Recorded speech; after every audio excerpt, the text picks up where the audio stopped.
am on the foundation soil of mountain biking with one of the founders of it.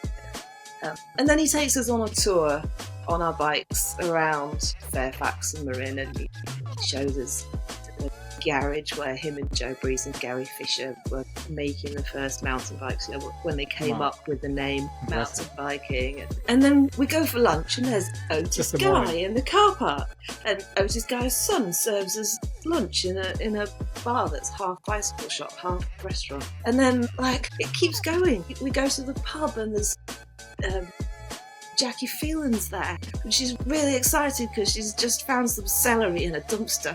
And then Charlie Cunningham comes to the pub as well, and it's just the whole world of bicycling came out. So yes, brilliant. If you're a bicycle nerd, it doesn't get much better than that.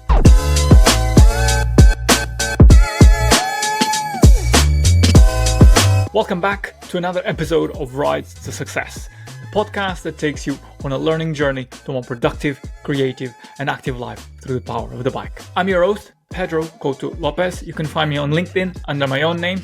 And today's guest is someone whose words, work, and worldwide view have inspired thousands of riders around the globe.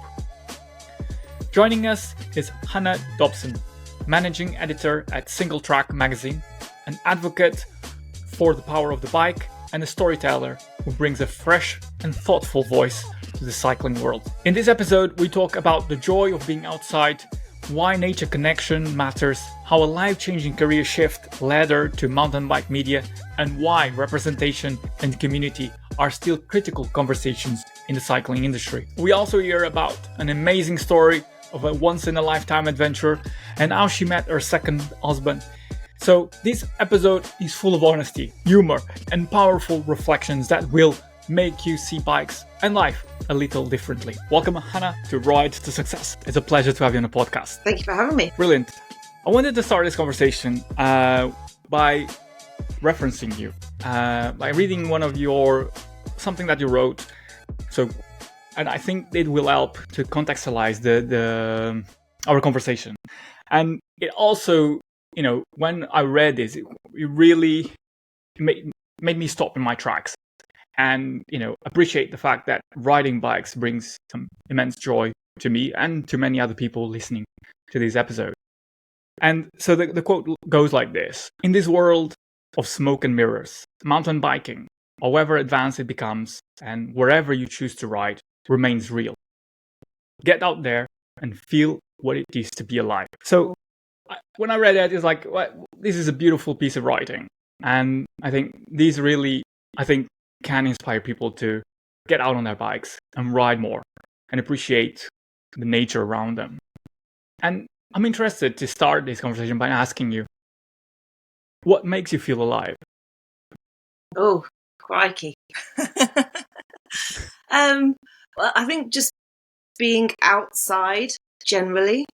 I think I've always lived outside. I was a gardener before I rode bikes. I guess gardening is my first hobby. And I grew up in the middle of the woods with no neighbours for a mile radius. So, just being outside is the thing that makes me feel alive. And I think that mountain biking is one of those things that can help people rediscover being outside and what I now know to be called nature connection. So can you talk a little bit more about that nature connection? What do you mean by it? So I came across this concept through Crash Free Trails, which for those that don't know, it's an organisation that seeks to connect people with their environment through the medium of removing single-use pollution from the environment. Yeah. So you go out, you remove litter from the environment, and through that process you kind of discover where you are a bit more. And so, that nature connection idea as a sort of formalised concept I encountered through them, but I realised that is what what floats my boat, I guess, and what I have been reaching for. Very good. I think that if you notice the weather around you, rather than just looking at a forecast like you're watching the skies, or you're watching the leaves on the trees, or you're listening to the birds, like you notice how things change, and that can be depressing, but also it can be invigorating, and can just make you realise the things that are important in life. For sure. I think that's one of the great. Well, I mean, I say one of the great. I mean, that's one of the single best things about nature is that. I mean, okay, right. Let me rephrase this. There's a lot of things great about nature, but what I meant to say is that if you pay attention to it, if you notice it, it allows you to enjoy more. Allows you to take stock of where you are. And yes, it might be raining, it might be stormy skies, but if you take stock of that, if you appreciate that moment, then you can also see the beauty in it. So it doesn't have to be all green, all sunny. I think that there is beauty in everything. Yeah, and it's not just the beauty; it's the appreciating that everything is connected, and your place in that, your role in that, and your impact on that. So, if you notice when there isn't a frost, when they usually in the season that there would usually be a frost, or you notice that there aren't the same number of bugs that there once were, and that kind of thing, you can see your environment changing. You can see the choices that you make have a collective impact on those things, and you can try and do something about it. Yeah, exactly. I mean, it's especially I guess nowadays when nature is in a precarious state. It's more important than ever. Well, it was always important, but despite what people say, but people that are connected to nature, can see the real impact that a human being has on its own habitat. And I think when you live in a city, sometimes you can feel detached from the impact that you have, whether it is your carbon footprint or the rubbish you throw away, And I think, for instance, with the initiatives like trash-free trails, it allows you to take care of the trails that you ride on, but also enjoy more of them, because you are taking part in a cycle of regenerating the paths, the environment that you're riding in, so they can last longer, that can be enjoyed by more people as well, and that's just a step that everyone, whether it is riding mountain bikes, whether it is doing something as critical as recycling, can do to be part of that, the environment, and contributing to it.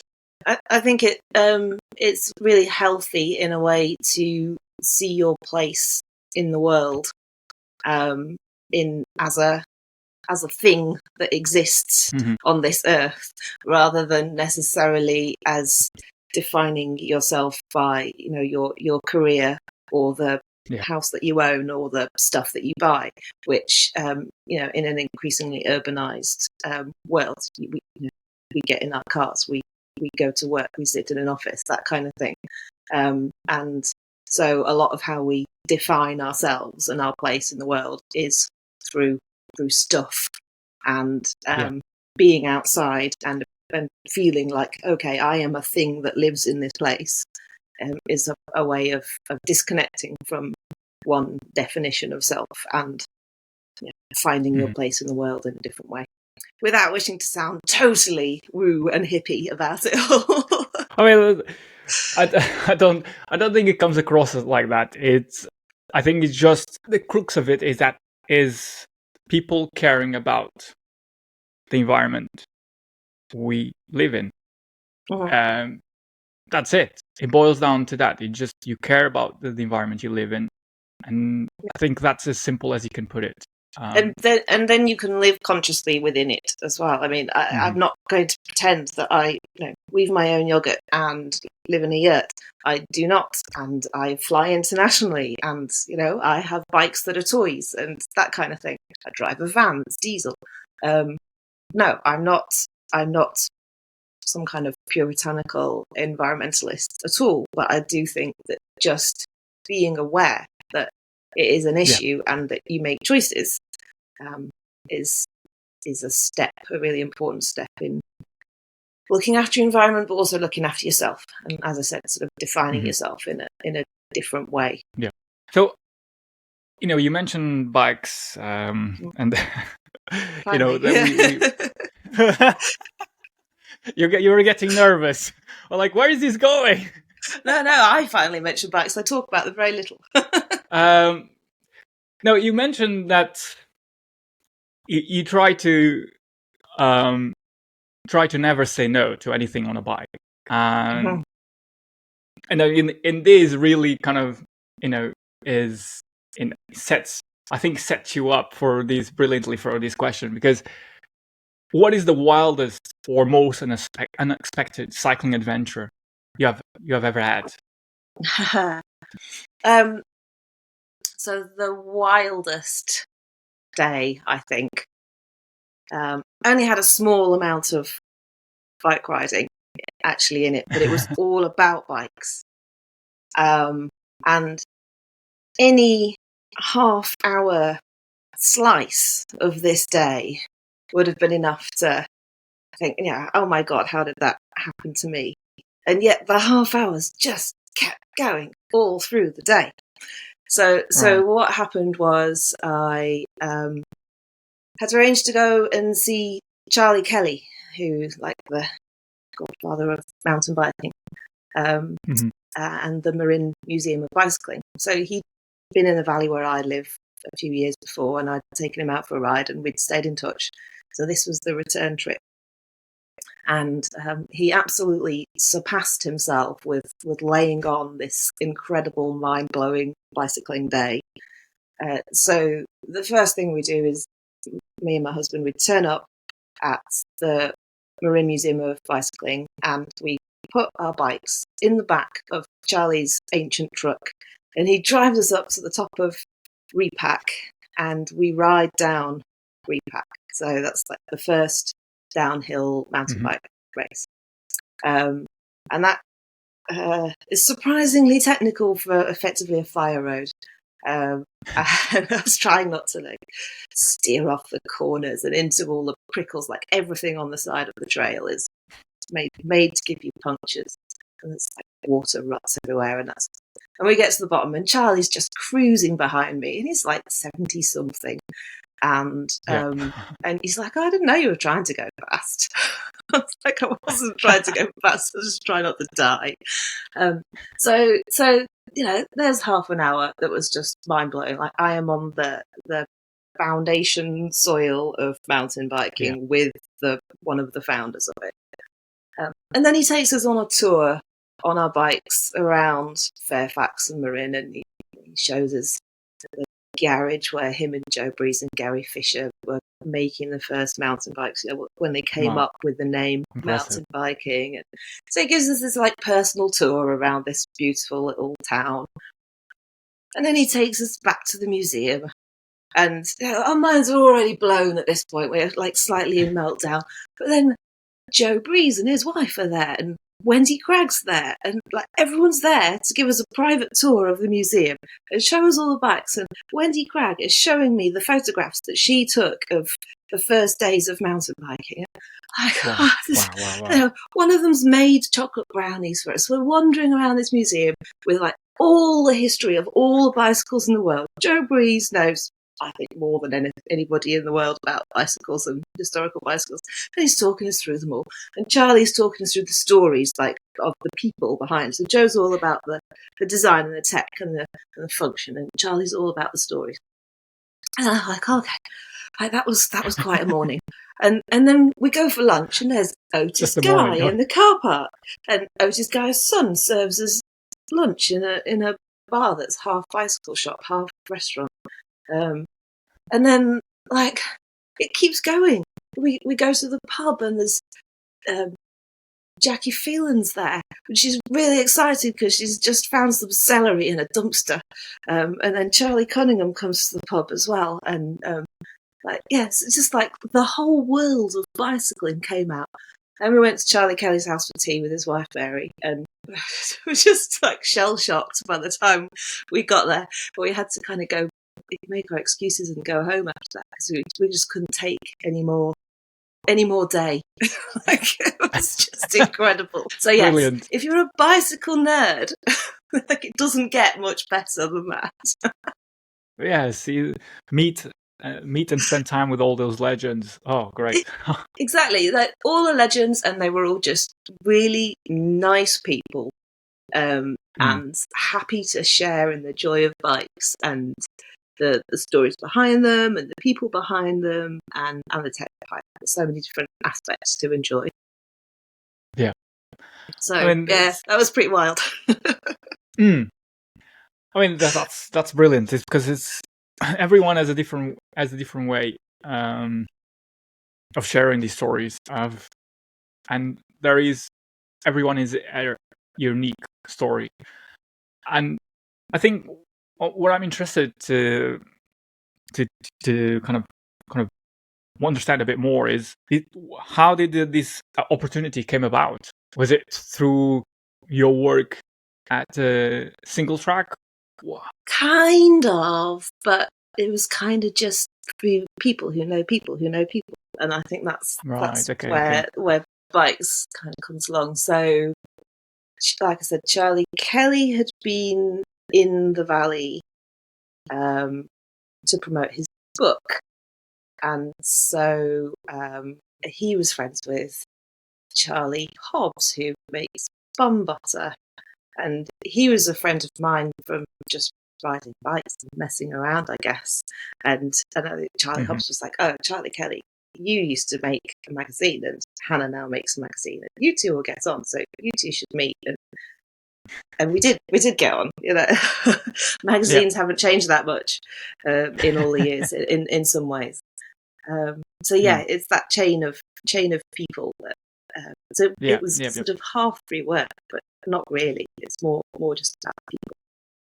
Mm-hmm. Well, I think that's.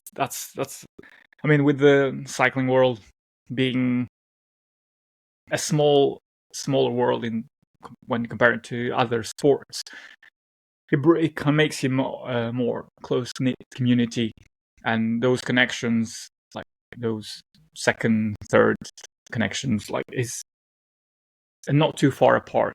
If you start connecting people, start meeting people that you haven't met before, and all of a sudden you have a network of people that, wow, okay, so in America, across different continents, but all sharing the same interests, all the same passion, and very attuned to each other. And the experience of riding a bike's the same. Like there is this common experience of what being on a bike makes you feel. Well, yeah, exactly. As in the same way I paraphrased you before, it like makes you feel alive. So that's sharing that experience. That's is one way of making you connect in a deeper level, I believe. And I'm interested to kind of peel a bit the layers here, because there is you have been working at Singletrack for a number of years, I believe, since, correct me if I'm wrong, since 2022. No, 2015. So I've been there 10 years this year. Yeah. So sorry. Okay. Yeah. So I meant I meant managing editor. Oh, managing editor. Yes. Yeah, I think I was 22. I think. Yeah, it Yeah. kind of Okay. all blurs into one. Sorry. Yes. Yeah. That's sorry. My bad as well. I get muddled the dates. And it's interesting because there was work life before that. There was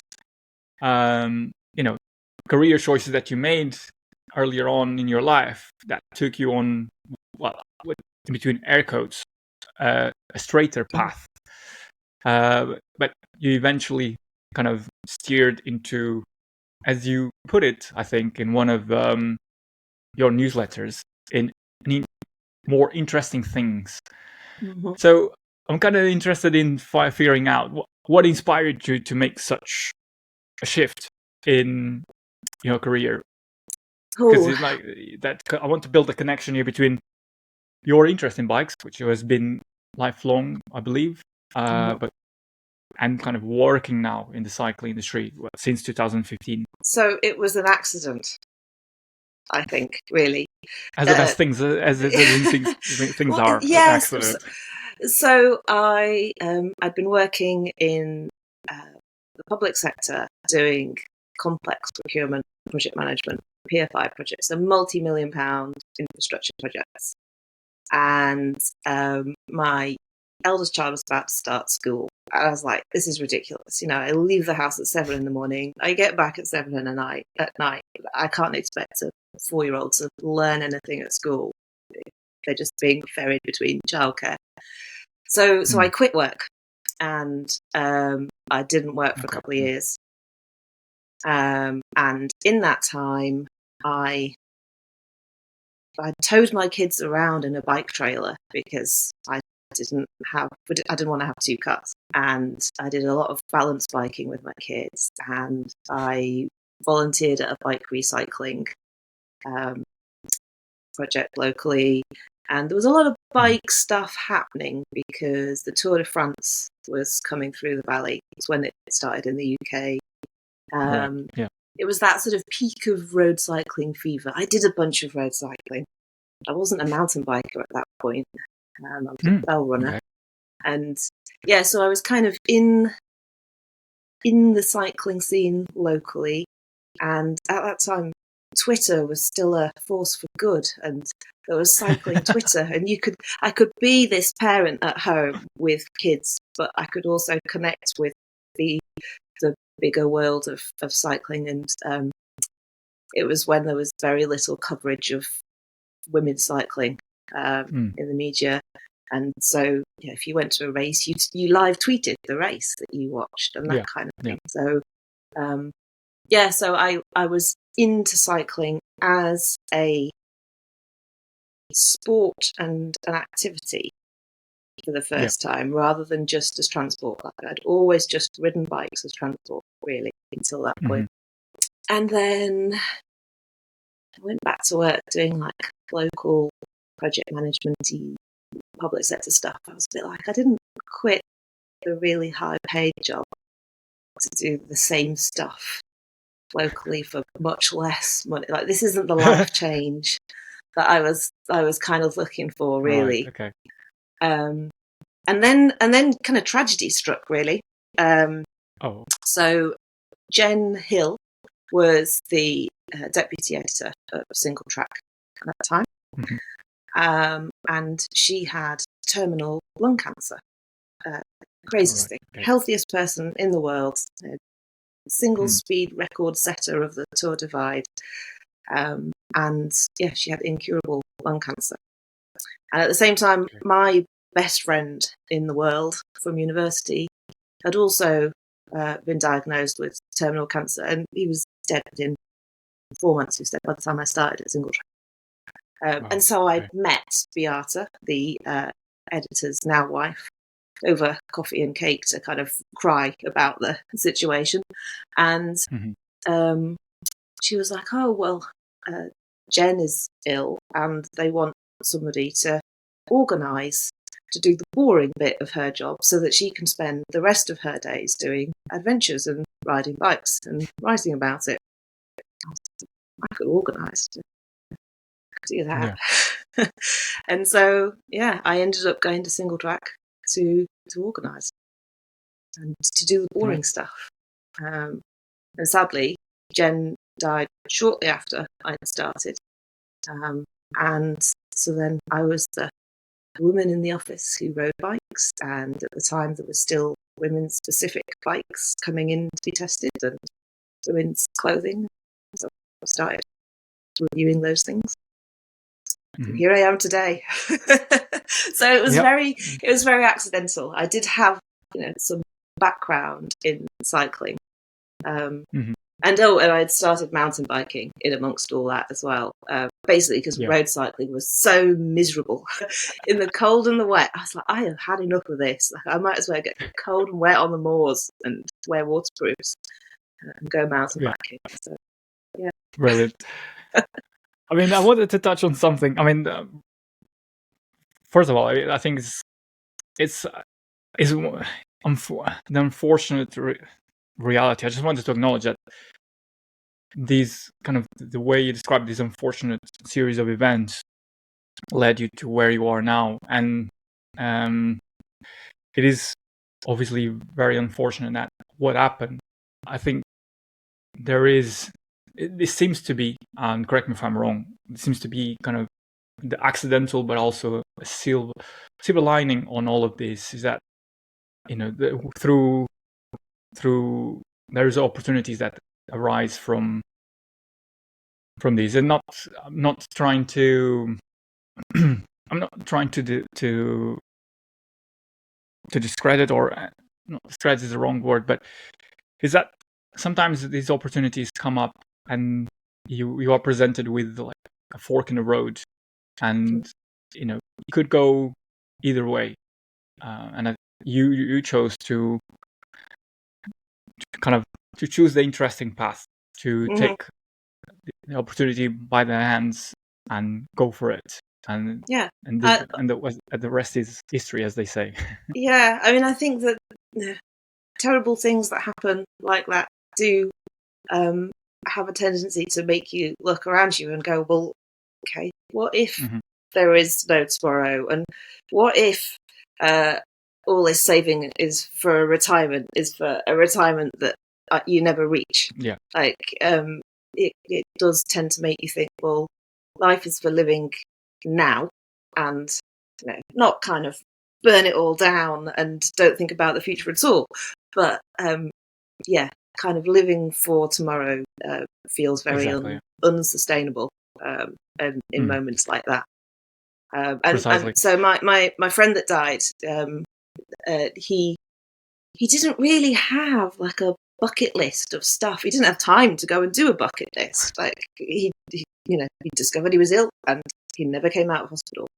But it was like he'd done his bucket list because he had bought the toys and ridden them and played with them and gone to places, and like he actually had kind of lived for now in many ways. And that made me think, well, actually I've been kind of doing this career thing, going to meetings 12 hours a day out of the office. Like this is not stuff that's important to me. And if I fell ill like him, I'd definitely have a bucket list. It makes you, I think that's when those unfortunate events, I guess, present you with an opportunity to take stock of what you've done and what you want to achieve, and like shift a gear in your life, like to use a use a lack of a better description. I sometimes call it the asteroid test.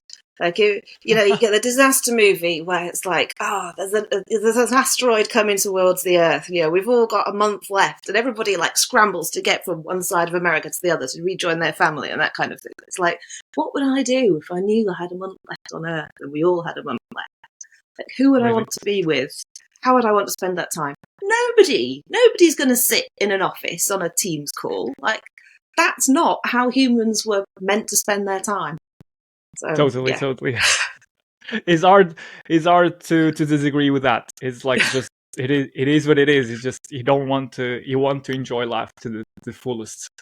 I mean, So I guess right here and there, that's if you have come this far into the conversation, you already made it to a point where this conversation is already worth it. So wherever comes after this is all gold dust. Okay. I wanted to you mentioned, as talking through your experience, that when you started at Singletrack, you were the only woman in the office. Only woman who rode bikes, yeah. Okay, apologies. Okay, the only woman who rode bikes. But I'm still interested, I want to still pick on that point, because, from your perspective, and I come from a place of curiosity here, looking back at that experience, and coming into the cycling industry, mountain biking industry, what was, or if you have identified, or what was the biggest challenge you faced when entering the industry? So Jen had already carved the way. So Singletrack was sort of sold and over the idea that women that needed to have more representation in the bike industry. Like Jen had done that argument. But I think she was a legend. Like, like I say, she raced Tour Divide on a single speed. I was not and am not a legend. So kind of being taken seriously, I think, was the thing, because there were so few women in cycling generally, especially in the media.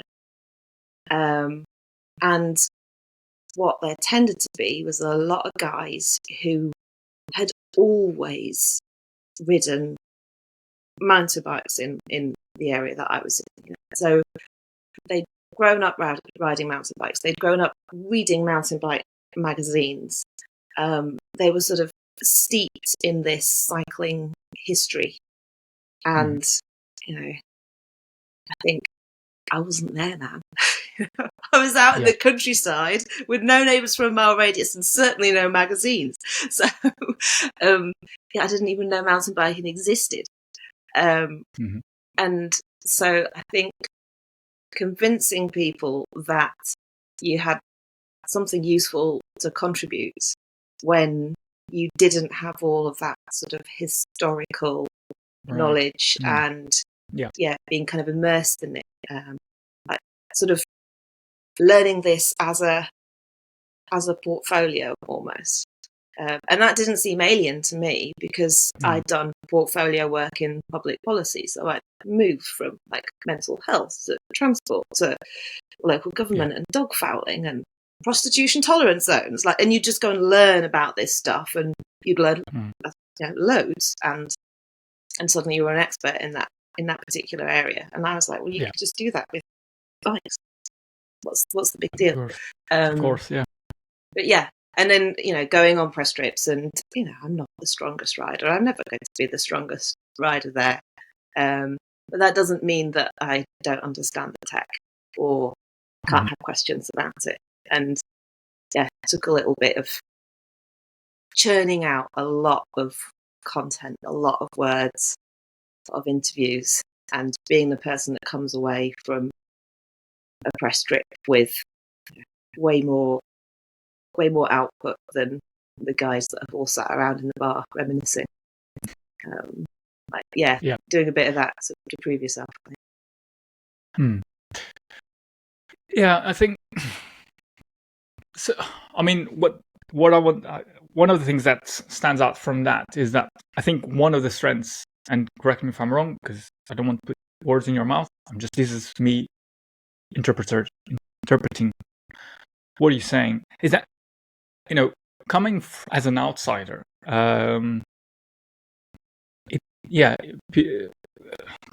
people can pigeonhole you, or can kind of be on the back foot in terms of, well, what's the experience you have, or what do you bring? But with that also comes a hidden potential, which is, I think you touched on it, was the fact that coming with a fresh perspective, coming with like hunger to learn and to want to also, in a way, prove yourself, kind of allows you to quickly catch up and get up to speed. And I think that's one of the key, kind of the best words to describe it is hidden kind of tools that you can bring as an outsider, because you don't have all the preconceptions, you don't have all the the assumed knowledge, but you bring it to the new perspective, and you can shape it with a new look and make it stand out in ways that other people that have been in industry for years take it for granted and don't acknowledge, perhaps. So I think that's a great tool as from a person coming from a different industry, coming into, whether, for instance, that's cycling, because it brings some kind of, I believe, fresh outlook. Yeah. I mean, but I've been here for 10 years now. I don't think I can still call myself an outsider. No. I mean, so, yes, of course. But yeah, I was talking about the one you first stopped. Yeah. And so trying to keep finding that different perspective and not fall into the sort of tropes is the challenge, I guess. Yeah. And do you think that's I think this can come across a bit of a simplistic question, but I think it's still worth asking. Do you think that, in your perspective, that industry has evolved since the days where you first stepped into Singletrack? Well, definitely. It's definitely changed. The conversation about inclusivity and diversity that I think most bike companies are now having is something that just seemed completely alien to them when I first started and first started talking about that stuff. So that's definitely changed. There are loads more women in the cycle industry generally, is my experience. And when I started, if I saw another woman, they probably had organised whatever the get together was. They were the administrator, the organizer, or the PR person. And now I see women in pretty much all roles, technical roles. So that's really changed. Media hasn't changed as much, I would say. There's still relatively few female staffers in media houses, but then the media has changed. It's I don't know that declined is quite the right word, but it's certainly felt the squeeze. Right. I mean, with the particular topic of media, I mean, and specifically on the topic of inclusivity and topic of gender parity, do you think that has been kind of? Do you think there is still discrepancies in terms of media representation and storytelling, and kind of how the mountain biking, cycling at large is portrayed? Yeah. Or what it means to ride bikes? Yeah, and Singletrack is still guilty of it of not being sort of equal in representation. That Project FIAS at Bristol University has studied the representation of women, and even where women are portrayed in mountain bike media, they tend to be portrayed in less kind of gnarly riding, less active riding, more kind of casual stuff. And sure, I can look at Singletrack and go, but that's partly because I am not somebody that's going to throw themselves down a cliff.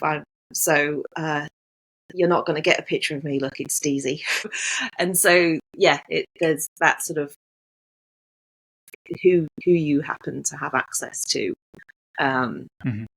take photographs, to write stories, is part of how that portrayal then is shaped. And I think that's why it is important who is on the staff, because inevitably whoever's on the staff is going to appear most in images or on press launches, because they're like the cheapest, right? They're the available resource. And then anybody else that's a freelancer, well, if you've got a tight budget, you have to continue to pay your staff, and freelancers you can pick and choose, right? And so when advertising budgets are constrained and that kind of thing, that freelance pool gets trimmed, and there are fewer opportunities for people that aren't on the inside and on the staff. Yeah. So yeah, I think there's still a fair way to go, and there's some great kind of women-led media efforts, but I know that a lot of them are struggling to make it financially viable, like to get the funding and the advertising to keep it going, rather than it being a hobby project. And I find it endlessly frustrating that the activism and the leading of the charge of the stuff that actually really needs to change in order for the bike industry to stay healthy is left to volunteers and activists. It's not particularly well funded and invested in by the bike industry. So a lot of the changes that have happened in equality and diversity have happened because of activists that have fought for it in their communities. Yeah, I mean, I think that's a point that I see happening, and that's, I think, is one of the things that it's also needs to change, is that you have grass movements, activists advocating for change, putting projects in place, whether it is media companies, whether it is other initiatives to get the discussion started, to get more representation. But you also need to have an approach at the top, who are the leaders that are going to take ownership of these, to make the necessary changes. And with that in mind, what do you think? What do you think can and needs to be changed? So I think the bike industry needs to work together as an industry in a much more organised and professional way. There are pockets of work being done, but I feel like a lot of it has been around influencing government policy on batteries, or some sort of safety standard or testing standard, rather than a more fundamental demand generation kind of level. Let's look at the motor industry, right? The motor industry has collectively completely re-landscaped the entire planet. And all of our planning policies, the sort of houses you can build, the width of the streets you can build, like everything has been completely remodeled by the car industry. And the bike industry hasn't done that kind of, okay, we're a big collective industry that worldwide is worth this amount of money, and we could influence government policy not just by local activists and local councils, but at national, international levels, and get bikes to be seen as a priority, and do that kind of high level influence. And I don't think that the bike industry has been professionalized enough to kind of tap into that. And I think that part of that comes from it's been an enthusiast-led industry. It's not been business-led in a lot of ways. And some of the business influences that have come into the industry have been quite negative. A lot of the venture capital stuff hasn't worked out too well. That sort of big picture collective action stuff, that business development work, I think the bike industry is just not quite managed. And look at what happened in COVID, right? They managed to lobby to keep bike shops open. That was great. Yeah. And all these pop-up bike lanes appeared everywhere, and everybody used them. Everybody was out on their bikes, and then those pop-up bike lanes all got taken away again. And it was such a moment of potential for completely changing how people get around. Where people work had changed. It was such an opportunity to say people are working from home, and what they need is not to be able to drive an hour to the office every day, but they need to be able to ride 15 minutes to school with their kids and then get back home to their home office. And that was the moment, the opportunity, the big disruptive event that happened that could really have been capitalized on, and somehow we missed it. Interesting. I think with I don't know. It's interesting to hear your perspective, because you have a much more an insider look into how things are run, into the industry itself. But what is striking is that moment where exactly the unfortunate happening of COVID presented with an opportunity, again with a fork in the road, and it kind of leaves me thinking whether it was the fact, what you alluded to, the fact that the industry is led or run by a lot of passion, a lot of enthusiasm, and maybe there's missing a degree of professionalization there, or whether it is simply a case of funds. Car lobbyists have more funds available to them than the cycling industry. Or,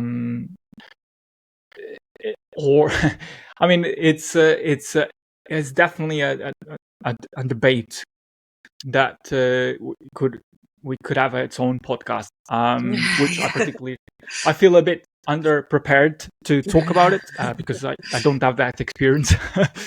But it's an interesting topic, that nonetheless, because it makes you aware that change is possible, and if you want people to get on their bikes and ride, you need to create the infrastructure for people to feel safe, to be able to ride their bikes to work, and not think of a choice of, am I going to be safe, and rather than being a choice of, how fast can I get there.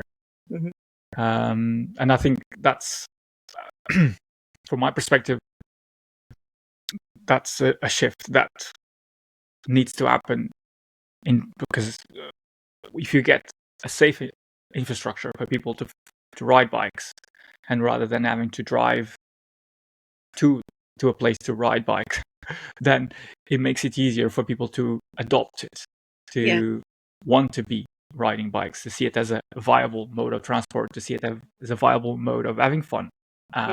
Kids, everyone. Yeah, and I've no doubt that the most lobby has masses of money, endless pots of money in the bike industry.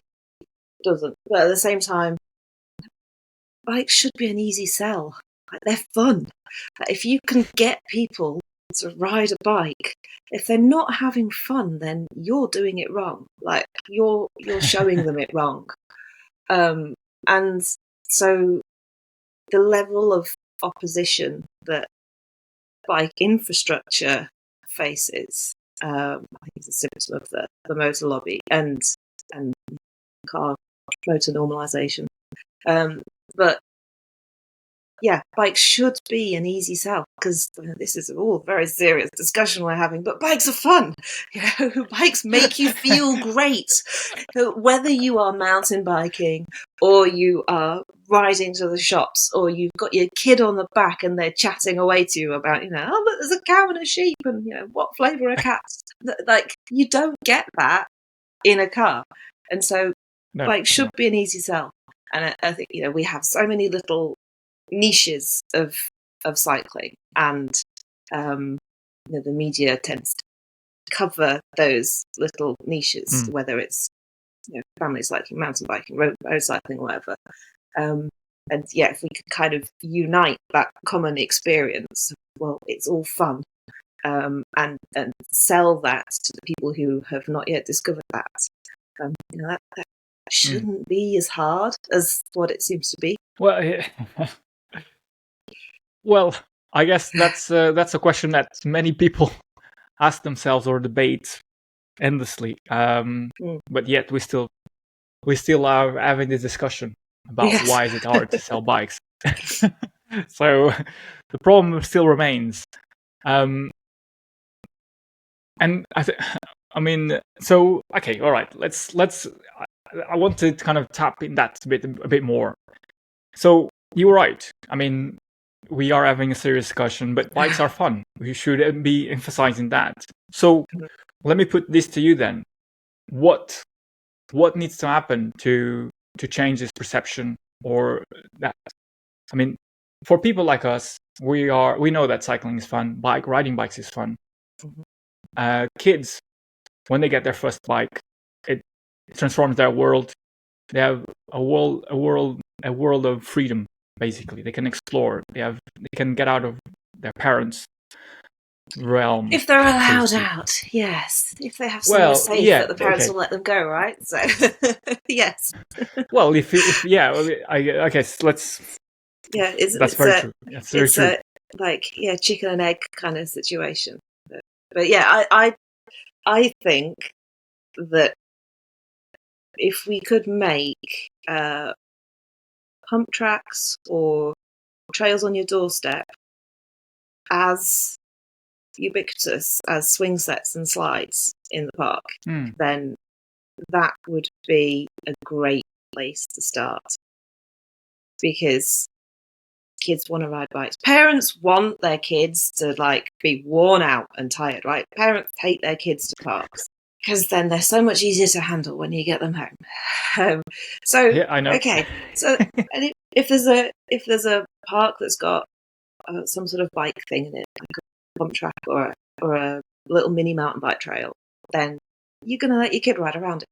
And then you're going to be like, well, hang on, it would be a lot easier if we could ride to that park.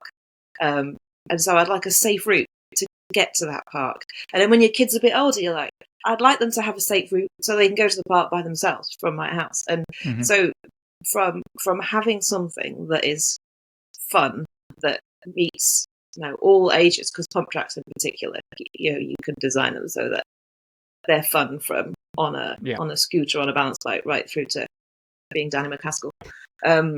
And so, yeah, I think that having those kind of facilities being as common as a swing in a playground could really change the level of demand for space for cycling, and also give kids the skills to ride a bike, so that they want to ride a bike and they have the confidence that, okay, on those bits where there aren't connected infrastructure, they're actually confident enough in their handling that they can kind of get their elbows out with the traffic or whatever.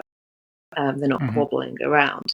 How much more fun is that as a way to learn to ride a bike than to be in your school playground and wiggle between some cones, which is how a lot of kids are introduced to riding bikes these days. So, yeah. Yeah, More fun. brilliant. I mean, I think I will vote for that. I'll be second going. Put my vote for that. I mean, it's surprisingly, well, I wouldn't say surprisingly, but it's a great way to get more children, get people to be more excited and have fun riding their bikes, and that would be a scenario where volunteers, grassroots movements, activists, in conjunction, in pairing with government, with leaders, to make that change. Volunteers or organizations running kind of skills clinics, that could work very well. And pairing it within a playground, within a safe space, presents itself as a perfect opportunity to introduce more people to the fun of riding bikes. And if they're done well, if they're done properly, which they're not always done well, if they're done properly, then they do cater for the entire age range of human beings and all sorts of different wheeled objects as well, which a set of swings does not, a slide does not. It kind of either deals with like little kids or maybe some teenagers, but it doesn't go all the way through. In terms of like return on your investment, if you can measure return in fun or use or whatever, I think it's the places that have put in proper on track have really seen great patterns of usage. But then you get really badly done ones, and that kind of sits there and gives them a bad name because they've been done on the cheap, or somebody that doesn't know how to ride a bike has done it, or whatever, and then people are like, oh, it's a waste of money. Exactly, waste of space, waste of money. Everyone gets upset. Yeah. So brilliant. All right, we got to. It's I did say right, nuggets of gold dust into like action points. I'm interested as well. Bringing it on a bit to the fun side of this conversation. Yeah, I mean, riding bikes is fun and helps you build connections. You mentioned your story about this amazing day that you had on the bike. Has there been any other story perhaps where riding bikes help you to forge an unexpected friendship? Okay, I'm laughing. This is how I met my second husband. Oh, right. And I did still have a first husband at the time as well. So I had been on a press launch, and the flight connections were disrupted. I took the money. It's like, I don't mind going home late. I'm not going to tell you the whole story because one day I'll probably get round to writing it as a rom-com. Oh no! But yeah, I was like, okay, in Salt Lake City, and I'd got on this tram into the city, and I was like, well, I'm just going to go and see the city for the night, and I've got to find somewhere to stay. That was the first thing. So I'm looking on Booking.com or whatever, the cheapest place, and there's this Motel 6. That's cheap. And there's a guy on the tram that has a bike, and it's just a ratty bike. It's nothing fancy at all. Like the saddle was all split and everything. I'm on my own. There's a guy with a bike. And I'm like, okay, the guy with the bike is the guy on this tram that I am going to talk to. And I was like, so what should I go and see? And what do you think? Will the Motel 6 be okay? And he goes, no. Oh my God, no! Don't get off there. You will die. Don't get off there. No, you need to stay on the train, stay on the tram and go to the other side of the freeway and anywhere on the other side of the freeway. That will be fine. I'm like, okay. don't go to the Motel 6. I'm like, okay. And so he then gets off at the stop, and then we carry on to the bit where the Motel 6 would be, and it's like an episode of The Wire. There are like people asleep on the pavement, and it was scary. And I was like, oh my god, amazing. And I also managed to arrange to meet the guy who turned out to be my next husband, because he rides bikes. But had I not spoken to that guy on the train, I would have booked myself into the Motel 6. I'd have paid for it in advance. No matter how scary it was, I would have gone in there and I'd have shut the door and I'd have stayed there until the next day, and I would never have met my new husband. So, yes, talking to people with bikes, always good. Always good.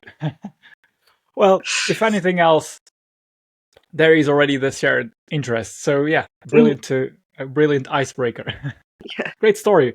I will look out for the rom-com, the whatever form, shape. Oh, it's got everything. It's got the broken arms. It's got the running through airports. All of it. Global pandemic. There hasn't been a rom-com with a global pandemic in it, has there? Oh, brilliant. Okay, so I wanted to, in this, I think with this, I wanted to kind of, without trying to shift too much the gear here, I wanted to keeping on the fun side of things. You have written about thousands of articles over your time at Singletrack. What is, and I hope that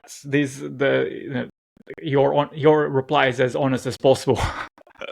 What is your favorite piece of cycling tech or gear that you have ever tested or you have right now? So I'm sort of not that interested in the tech. Okay.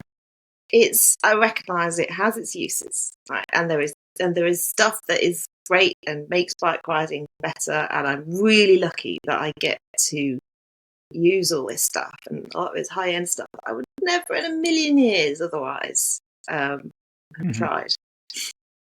But any specific product, it's for me, it's so much about what I'm riding now and where I am, that the products aren't super standout. I appreciate having shoes that stick to my pedals and pedals that stick to my shoes. That's great. That makes a big difference.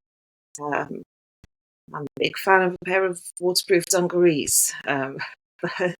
But yeah, ultimately, I could ride any bike anywhere and still be having a good time. So, am I allowed to dodge? Am I allowed to dodge the question? So there are developments. That is nicely. There are technological developments. Nicely going around it. But there are things that have been invented or have that have changed cycling and changed mountain biking, and I appreciate those. And so, I think that e-bikes are great because it opens up mountain biking to so many people. The most exciting piece of tech that I have seen in ages is the Project Molnir adaptive trike. So this is exciting because it's an adaptive trike. It gets people out on the trails that wouldn't otherwise be able to access. But it's also exciting because of the way that it's being done. It's not a bike industry thing. It's an academic project right. by New York and Shanghai universities, and it's a guy called Noel Rolls on Instagram. I can't remember his surname, and he is a mountain biker who had an accident and is now paralysed in the lower part of his body. And so he wanted to design a bike or a trike that he could use. And he'd been using other adaptive trikes. And they're very expensive. And they're not just available from any bike shop. And they use a lot of bespoke parts. And so if you break a part, you have to wait however long until they happen to be making that spare, or for it to come from the other side of the world, or and it's great expense. And if you have a disability like that, then time is so precious, and you can lose so much body conditioning in the time that you are off the bike. So what he has designed is a open source trike, and it's kind of like giant Meccano. So you can take all the designs for the frame and get them made at any CNC machine shop anywhere in the world. So you could get it done locally, or you could get it done the other side of the world at the cheapest quote. It all bolts together with standard bolts, and then it uses standard bicycle components, so standard shocks, standard brakes, to make it functional. And it's an electric trike, and they've designed it around a particular motor, but you could use a whole range of different motors with it. And because it's open source, if you have a slightly different adaptive need and you're any good at kind of product design, you can take that Meccano that's there and figure out your own little adaptation to that Meccano structure and change it, and then you can upload that to the design source. And so you can have an adaptive trike that's suitable for somebody that's paralysed, or someone that has had their lower limbs removed, or whatever. So then there's supports and everything are in different places, and there's clever things like instead of having to buy a specific brake lever that operates two different brakes with one lever, they've devised a little 3D printed part that means you can use normal SRAM brakes and attach them together and control with one hand all the brakes. So, and by that way, you can get your parts from bike shop or your web bike shop or whatever, and you're not having to have high-end, limited edition kind of specialist parts. So for me, that is the most exciting piece of tech that I have seen in a long while, but it's exciting to me because it's enabling people to get out and ride that couldn't otherwise. But also this whole philosophy of making it open source, making it so that you can build it, you can design and print or have CNC'd or whatever yourself according to your kind of cost time equation. And so you might get the whole thing made, like all the bits made far away, and then make that cheaper, and then get your spares made locally, because then you can just pop down and grab them by the end of the week or whatever. It lets you have that choice and that sort of. So yeah, Project Molnir. I mean, brilliant. So, I mean, that's a great way of opening up the outdoors to people that wouldn't necessarily be able to, or could, or just it reduces a bit of the barrier, I believe. So, I wanted to kind of, we talked about different topics throughout this conversation, and there is one question that I always ask people that come on the podcast, which is the following: what does success look like to you? I should probably go to therapy for that one.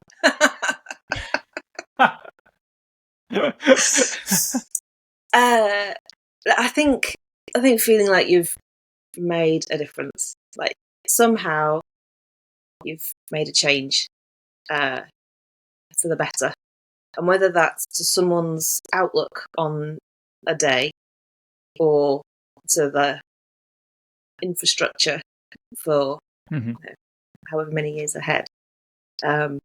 Just trying to feel like go to bed having made a change for the better. Very good. So quite hard to measure. Definitely one for the therapists.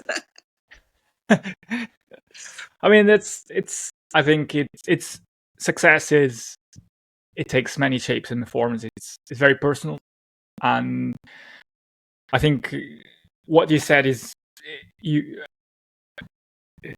well, from my perspective, is on the right track. Is having a positive impact of the people around you. I think that can be. I would argue that's a great way to measure the success, or define it however you want to, however you choose to define it. So building on that, actually, is just I'm just curious. What is? Can you give me an example of a positive impact or positive change that your actions have rippled across other people's lives? So, I write a weekly newsletter. Yes. Weekly Word, and most weeks I get an email back from somebody, not the same person, like all different people. Somebody will email me back and say, "Oh, thank you for that. That changed my day," or Brilliant. Like, it's really nice to hear that somebody else has that same point of view or that same problem or whatever. And then every now and again I'll write one that I get a whole flurry. Then I know it's a really good newsletter. So yeah, that I know that I've made a difference to someone's day in those instances. And sometimes I've written stuff about mental health a few times where I've had some really meaningful feedback from people, and that feels good, because I think bikes are. I say that bikes are what bring everyone around the campfire. But once we're there, we can talk about all aspects of life and stuff that happens to us as humans. And sometimes I think that it's just the medium that gets people together, and you get a lot of keep politics out of bikes or whatever. But no, bikes are the thing that bring us all to the table, and then we can discuss it with that common thread. So yeah, I do know I've made a difference in those little small instances. Yeah, I think that's the beauty of the power of the word. When you put real effort and craft, in your case, those newsletters, and you mean what you say, people resonate with that, and they can take out meaning to their own lives, identify what you write, and that's the beauty of words. They speak across languages, they speak across cultures, interests, and it can touch people's lives in many different ways that you probably wouldn't have anticipated it. So yeah, that's the power of the written word. Yes, long may it live. So we come to the kind of the podcast, the point of the podcast, where every guest is left with a question by my previous guests, with a question that they, which is a surprise question. So the question that was left for you is the following: knowing what happened in your life right now, which advice would you give to yourself when you were 15 years old? God, don't go out with that guy or that guy or that guy.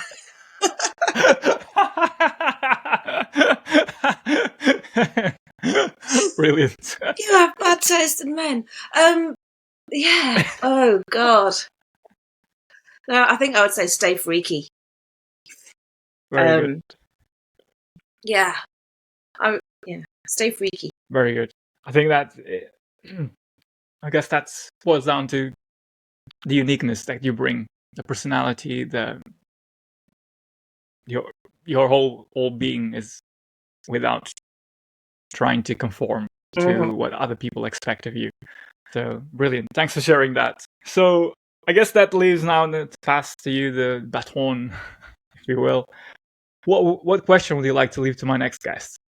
Oh my goodness. I can't think of a question like as significant as that off the top of my head. It doesn't. You can ask whatever you want. It doesn't have to be highbrow or lowbrow, whatever question you want to ask. Oh heavens! I have to put a lot of thought into doing interview questions.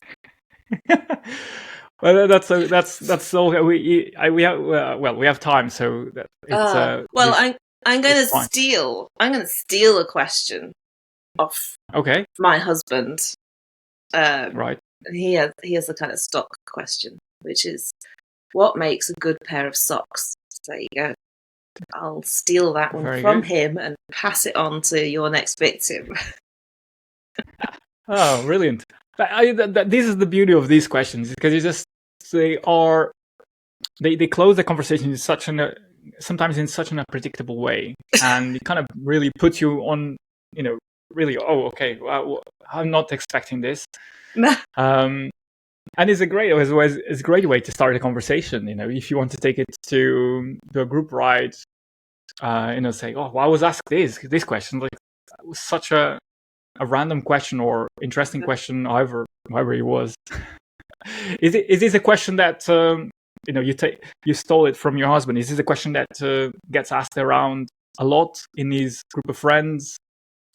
So he used to do some radio shows and radio interviews and things in one of his many guises in the past, and I think he's used that as a sort of icebreaker, or maybe at some bike events as well, if you're just doing like a roundup.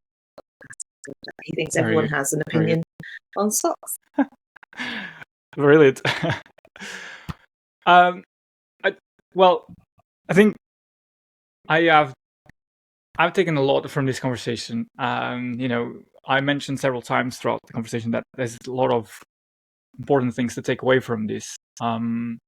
So again, I wanted to personally thank you for your time, for sharing your story, for being honest, and also bring a lightness to the conversation, which is important. So I think there's a lot of nuggets that people can take away from this, and if nothing else, the key message is get out and ride your bike more, be at one with the nature, but also don't take care of it. I think that, if nothing else, I think that's the crucial parts that to take away from this conversation. Okay. So thank you. Thank you for having me. It's astounding that anybody would find anything I say useful. So thank you. From deeply personal reflections to hilarious travel tales, Anna reminded us that bikes aren't just a way to get around. They are a way to connect, to live more consciously, and to have a lot of fun while doing it. If there's one thing to take away from today's episode, it's this. Don't wait. Get out, ride your bike, notice the world around you, and stay freaky, as Anna would put it. If you enjoyed this episode, please consider subscribing on YouTube or rating it on Apple Podcasts or Spotify, because it helps more people get to know these amazing guests I bring on the podcast.